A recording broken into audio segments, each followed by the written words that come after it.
ഞാൻ Subrahmanyan master mathematic and science ക്ലബിൻ്റെ സാരഥി ആണ്. Mobile number 8139062370.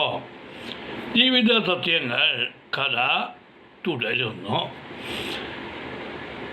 ദിവാകരൻ ആധുനിക ജനതയുടെ പ്രണയങ്ങളെക്കുറിച്ച് ഒരു വിലയിരുത്തൽ നടത്തിയപ്പോൾ ദിവാകരന് മനസ്സിലായത് ഈ കാലഘട്ടത്തിലെ പ്രണയങ്ങൾ വ്യാവസായികവൽക്കരിക്കപ്പെട്ട പ്രണയങ്ങളാണ് എന്നാണ്.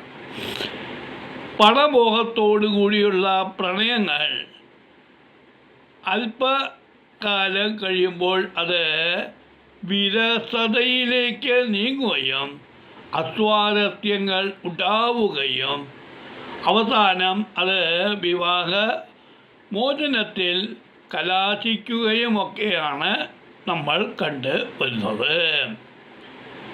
വളരെ പണ്ട് കാലം തൊട്ട് തന്നെ ഈ പ്രണയത്തിൻ്റെ തീവ്രത പല കഥകളിലൂടെയും നമ്മൾ മനസ്സിലാക്കിയിട്ട് ഉള്ളതാണ്. പ്രണയത്തിൻ്റെ ഒരു പ്രതിരൂപമായ താജ്മഹൽ മുംതാസിന് വേണ്ടി ഷാജഹാൻ നിർമ്മിക്കപ്പെട്ടതാണ്. പല രാജാക്കന്മാരും ഇതേപോലെ തന്നെ പ്രണയിനികൾക്ക് വേണ്ടി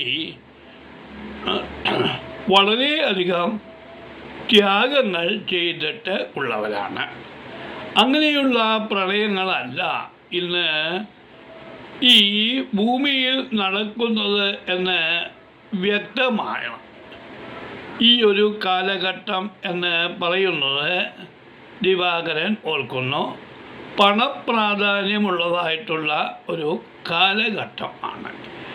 എങ്ങനെയെങ്കിലും പണം സമ്പാദിക്കുക എന്ന ലക്ഷ്യത്തോടു കൂടി ജീവിക്കുന്നതായിട്ടുള്ള വ്യക്തികൾ ഇത്തരം പ്രണയങ്ങളെ വ്യാവസായികവൽക്കരിക്കപ്പെടുന്നതിൻ്റെ ഫലമായി അത് യഥാർത്ഥമായ മനസ്സുകൾ തമ്മിലുള്ള ഒരു പൊരുത്തം അല്ലാതെ ആവുകയും ഭൗതിക സുഖത്തോടുള്ള ഒരു ആസക്തി ആവുകയും ചെയ്യുന്നു.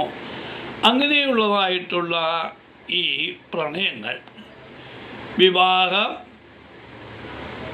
നടന്ന ശേഷം അല്പസമയം കഴിയുമ്പോഴേക്കും വിരക്തി തോന്നുകയും അത് വിവാഹ മോചനത്തിൽ വന്ന് അവസാനിക്കുകയും ചെയ്യുന്നു.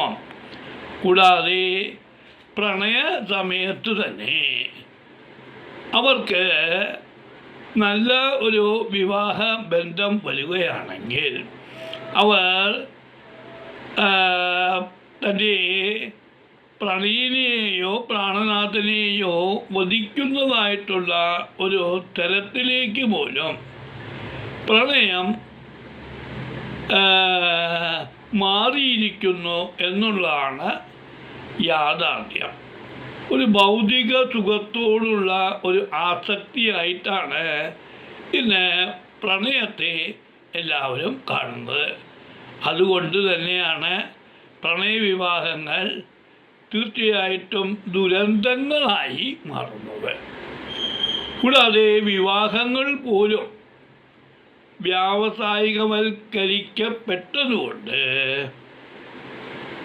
അതിലും അല്പകാലം കഴിയുമ്പോഴേക്കും വിരക്തി തോന്നുകയും അതിൽ നിന്നും രക്ഷ നേടുന്നതിനുള്ള മാർഗങ്ങൾ അന്വേഷിക്കുകയും ചെയ്യുന്ന ഒരു കാലഘട്ടത്തിലാണ് ആധുനിക ജനത ജീവിക്കുന്നത് എന്ന് ദിവാകരൻ ഓർത്തുപോയി. ഈ ഒരു വ്യാവസായികവൽക്കരണം തീർച്ചയായും പ്രണയം അല്ലാതാക്കി മാറ്റിയിരിക്കുന്നു, ഒരു കച്ചവടം ആക്കി മാറ്റിയിരിക്കുന്നു. തുടരും.